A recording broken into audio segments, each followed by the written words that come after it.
অনুষ্ঠান হয়েছে শুধুমাত্র আমাদের তরুণ ভাইদের জন্য। বন্ধুগণ, সেই জন্যই আজকের এই সমাবেশ।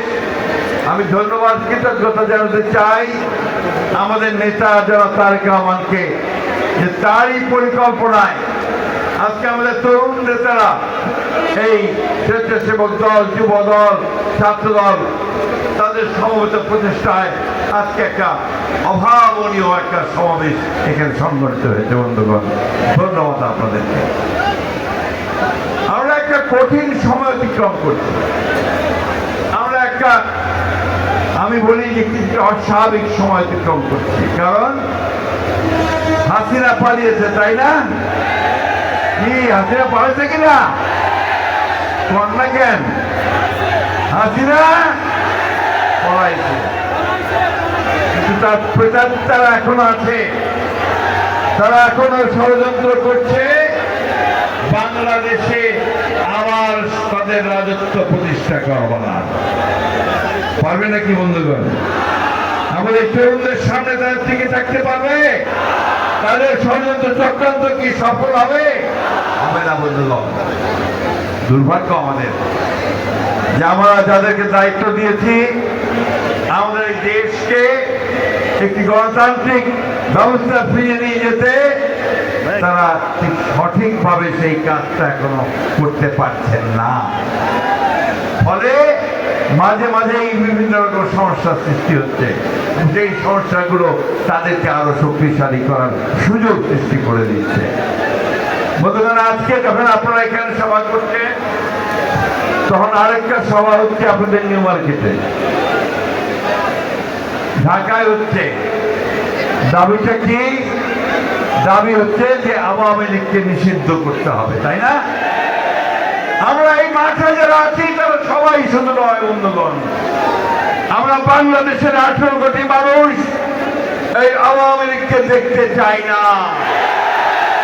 কারণ এই আওয়ামী লীগ বাংলাদেশ স্বাধীন হওয়ার পর থেকেই তারা এই বাংলাদেশের মানুষের উপর নির্যাতন করে এসেছে, গণতন্ত্রকে ধ্বংস করেছে, একদলীয় শাসন ব্যবস্থা বাকশাল প্রতিষ্ঠা করেছে। বন্ধুগণ, ওই আমাদের ভাইরা ছবি তুলছেন, টেলিভিশন দেখাচ্ছেন, তাই না? সব বন্ধ করে দিয়েছিল, শুধুমাত্র 4টা পত্রিকা করে রেখেছিল। সাংবাদিকদের স্বাধীনতা সেদিন ছিল না। অর্থনীতিকে বন্ধ করে দিয়েছিল। কৃষ্ণ ভাই ভালো জানেন, এটা বলেন ভালো করে। সেই অর্থনীতিকে সেই জিয়াউর রহমান সাহেব এসে খুলে দিয়েছিলেন। সংস্কারের কথা বলেন, আরে প্রথম সংস্কার তো করেছেন জিয়াউর রহমান। একদলীয় শাসন ব্যবস্থা থেকে বহুদলীয় গণতন্ত্র নিয়ে এসেছেন। সংবাদপত্রের স্বাধীনতা দিয়ে দিয়েছেন, বিচার বিভাগের স্বাধীনতা দিয়ে দিয়েছেন, অর্থনীতিকে মুক্ত করে দিয়েছেন। এবং আজকের অর্থনীতির যে ভিত্তি, সেই গার্মেন্টস ফ্যাক্টরি, গার্মেন্টস পোশাক শিল্প এবং আমাদের মানুষদেরকে বিদেশে পাঠানো, এটাও শুরু করেছিলেন শহীদ প্রেসিডেন্ট জিয়াউর রহমান। আর আমাদের নেত্রী দেশনেত্রী বেগম খালেদা জিয়া, তিনি 9টা বছর শহীদ প্রেসিডেন্ট জিয়াউর রহমানের শাহাদাতের পরে গণতন্ত্র যেন পথে পথে মাঠে ঘাটে ঘুরে ঘুরে বেরিয়ে গণতন্ত্রকে ফিরে নিয়ে এসেছিলেন এরশাদকে পরাজিত করে। তিনি আমাদেরকে পার্লামেন্টে ডেমোক্রেসি দিয়েছিলেন।